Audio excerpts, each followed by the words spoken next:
There's no real definition of phenomenology. In fact, it has so many different variations that to pin it down is difficult. But what I would like you to remember is this. The rain, it's a environmental phenomenon. It is a natural aspect that I have no control over at all. In fact, I have to adjust to it, and that is why we also look at not only natural phenomenon, but cultural phenomenon in the study of phenomenology, using phenomenology as a method. So, two things. The natural environment, the phenomena of the natural environment, and we can also look at culture through the lens of phenomenology. You would have thought by now I would have learned not to stand out in the rain.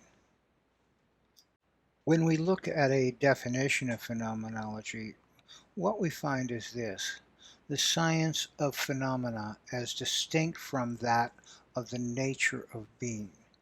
Now, Aristotle questioned the nature of being.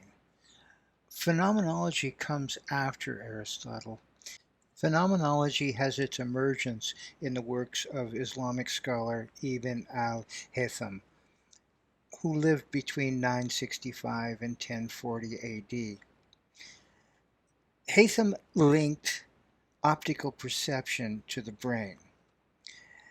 As a researching optics scientist, he concluded that the brain, not the eye, constructs the image of the perceived objects, and led him to conclude that reality is a consequence or a convergence of direct observation and the observer's point of view, or a mental abstraction of the object which had meaning to the conscious mind. The definition is an approach that concentrates on the study of consciousness and the object of direct experience. So, the idea here is that we experience or we observe something, but it has to be filtered through our consciousness, and our consciousness places values on it and creates almost an abstract picture which has meaning. And so when we're looking at phenomenology, we're trying to understand, one, what the object actually is, but also what the meaning of the object is to us.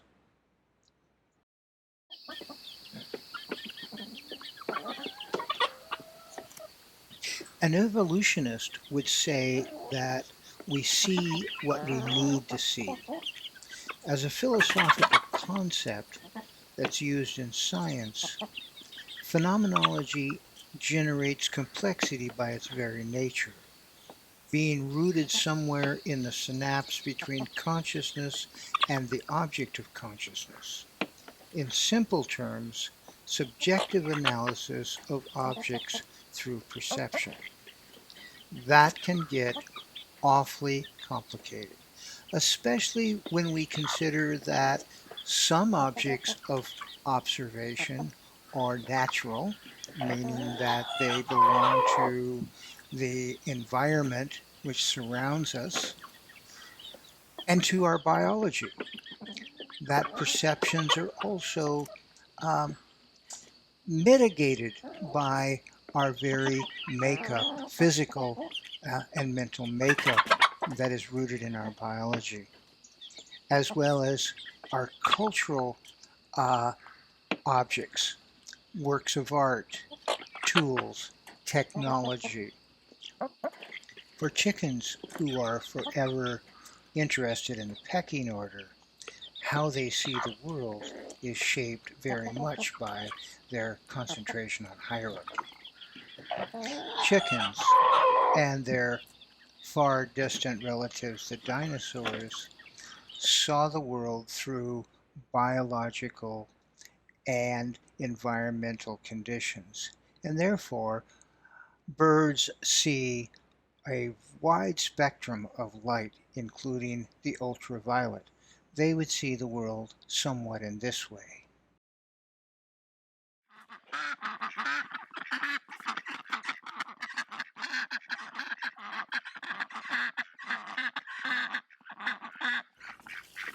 When this group of ducks came up the pathway and saw the camera in front of them, they turned around and retreated because ducks have a much stronger flight than fight response when something strange appears in their vision.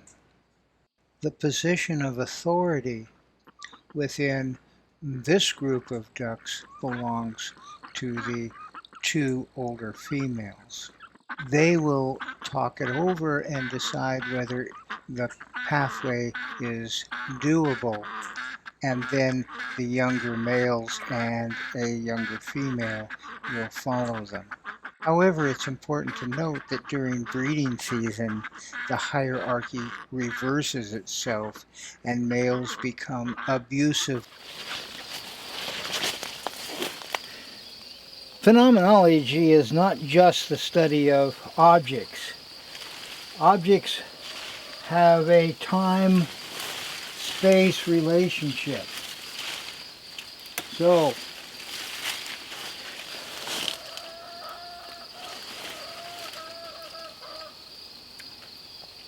the seed that's in these grapes,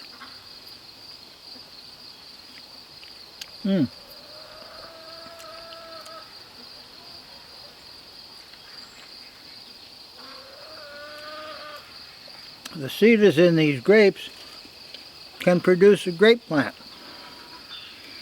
as well as when the grapes tip layer on the ground, they can begin a new plant as well.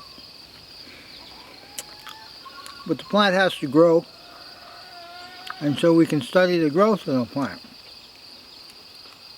And in the right season, with the right interface or with the right intersection between the environment and the object, it produces fruit.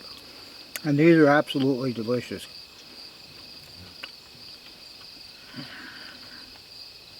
I wish you could taste how tart and sweet these are.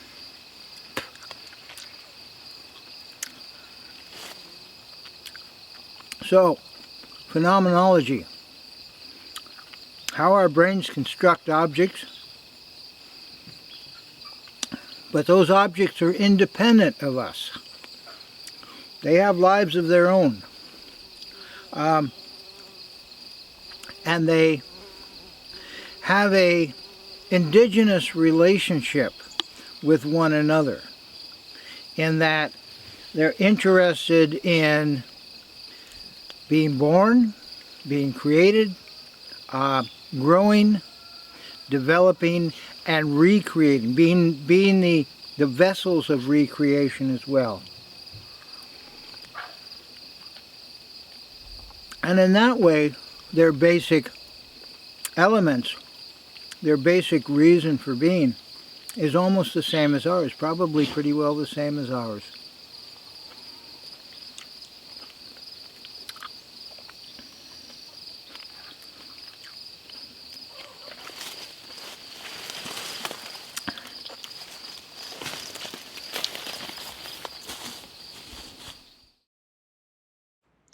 We can use phenomenology as a method of analysis when we collect data through observations and evaluation.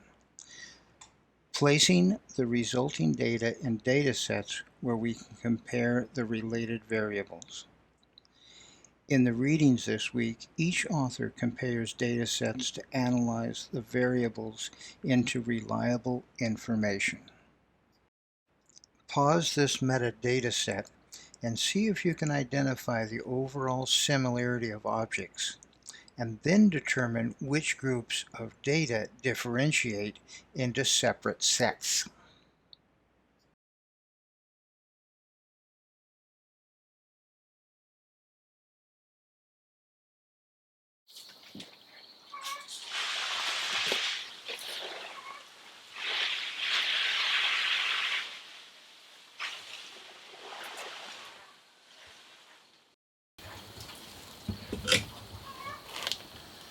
The readings that I've asked you to do this week and the video by Jeanette Armstrong with her TED Talk all focus on what it is to be human, and more specifically what it means to indigenize or be indigenous from a human point of view.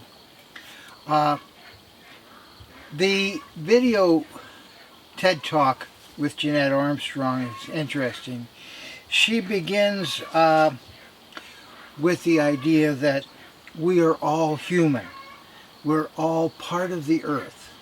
For Jeanette, as an Okanagan woman, she readily realizes that her culture has been associated with that particular district, that particular geographical area, for as long as it took to develop the culture which she has been immersed within.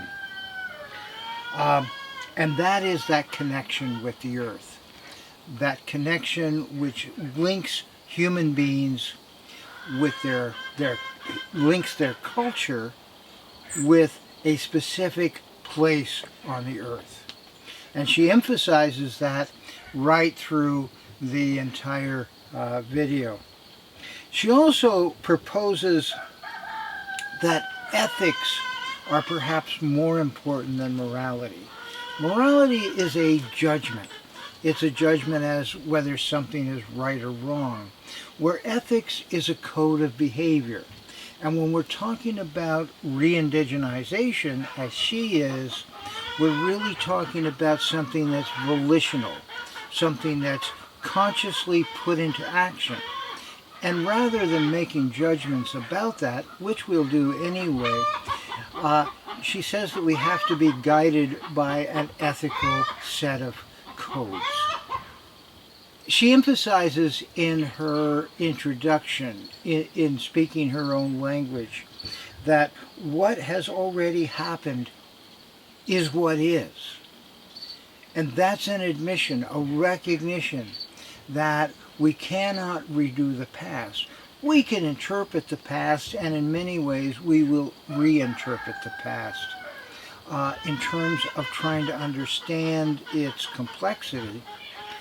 But what has gone down has gone down.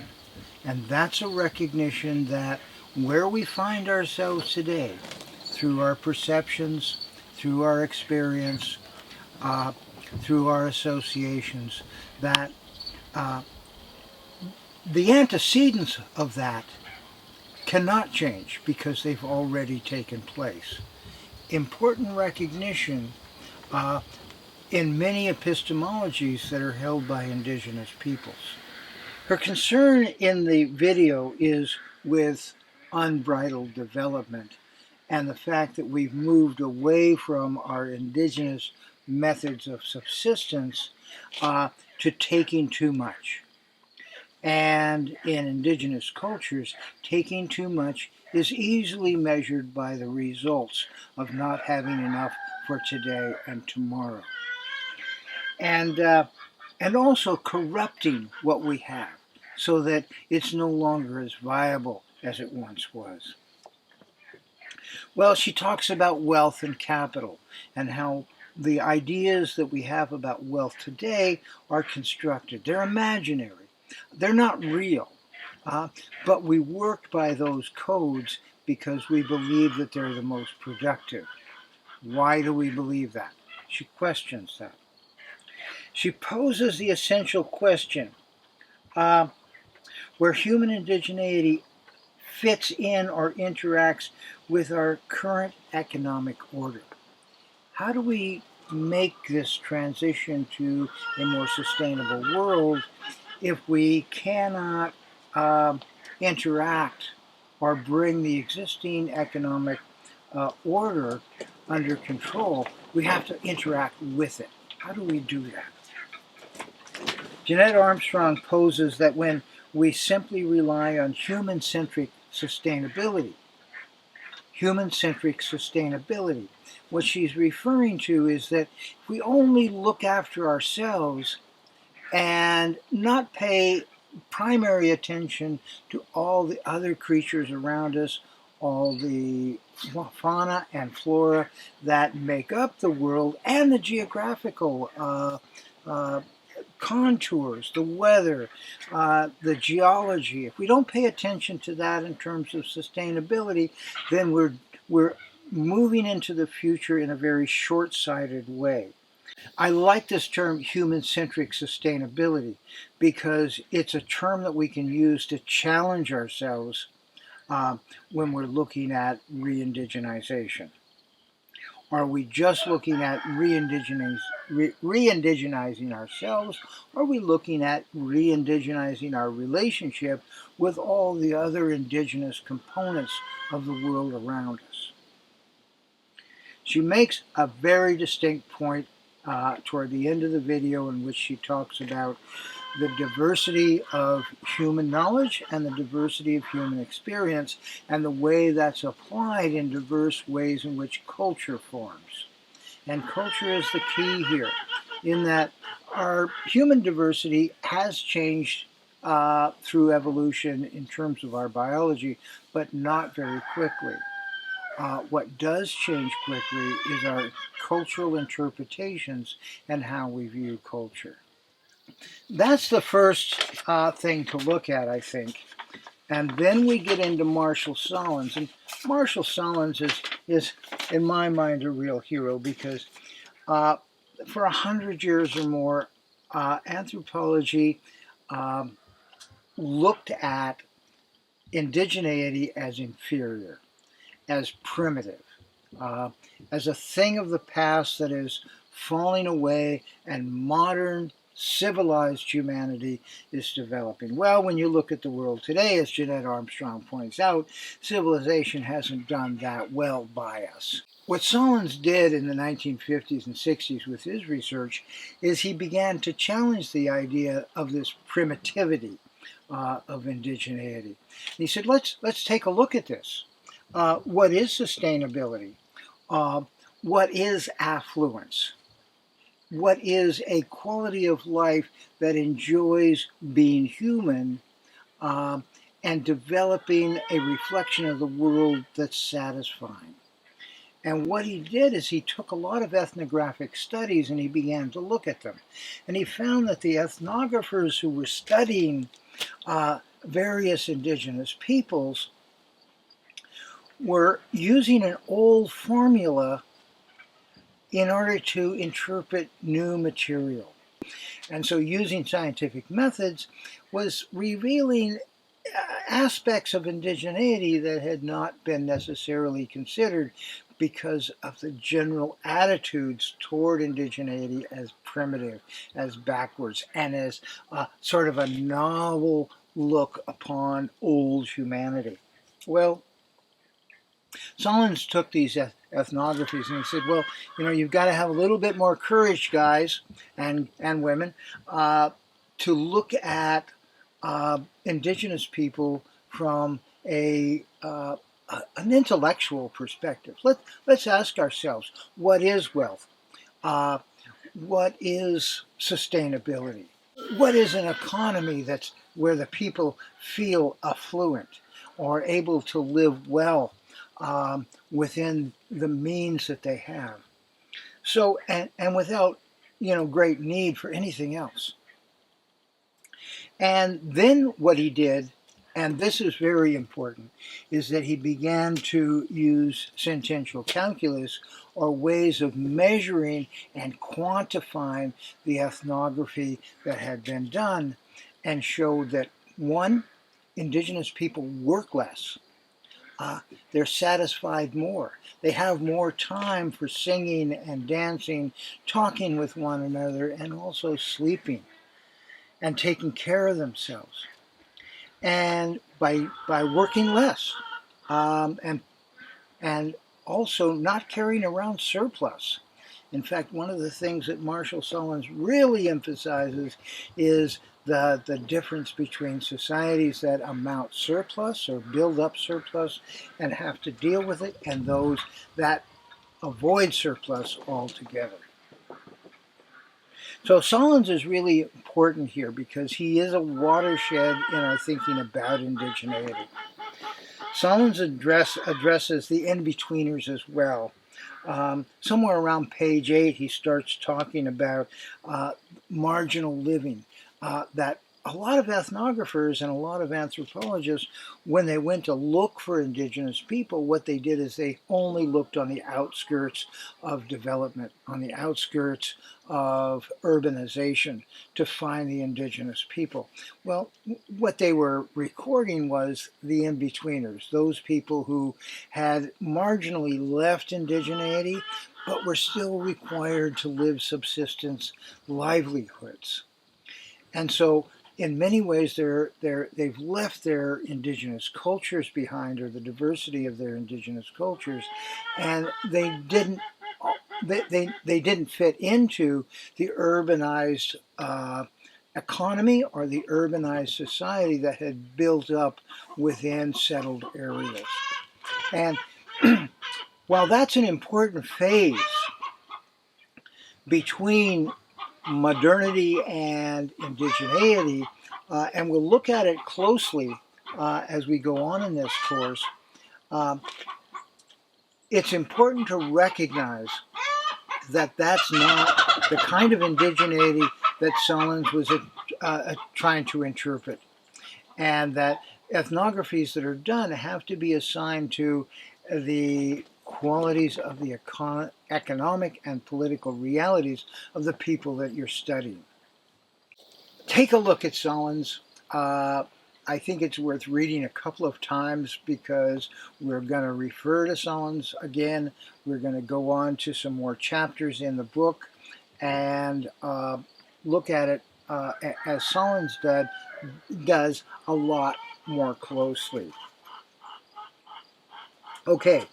The next read by David Sloan Wilson is really interesting. When I read this the first time, I was absolutely enjoyed it because it's concise, it's to the point.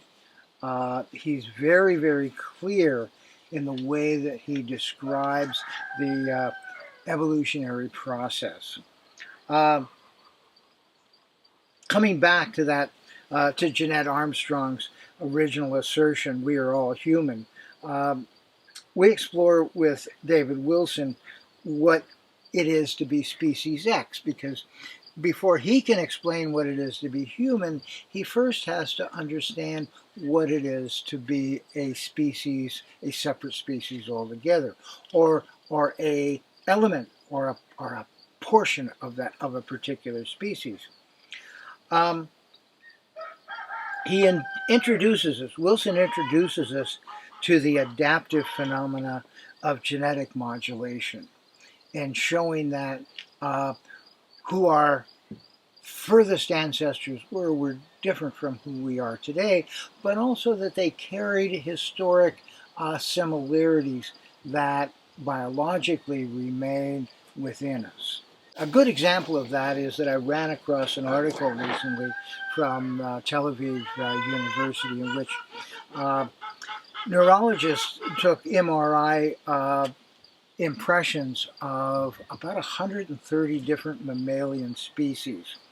And what they were able to confirm was that the neurological pathways, the neurological networks that allow us to think, are among mammals the same.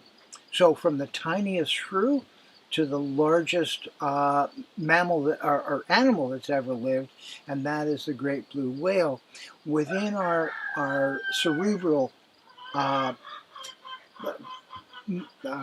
what do I want to call it? Within our brain, uh, we all, as mammals, share a the same, not asimilar, but the same network patterns of cerebral functioning.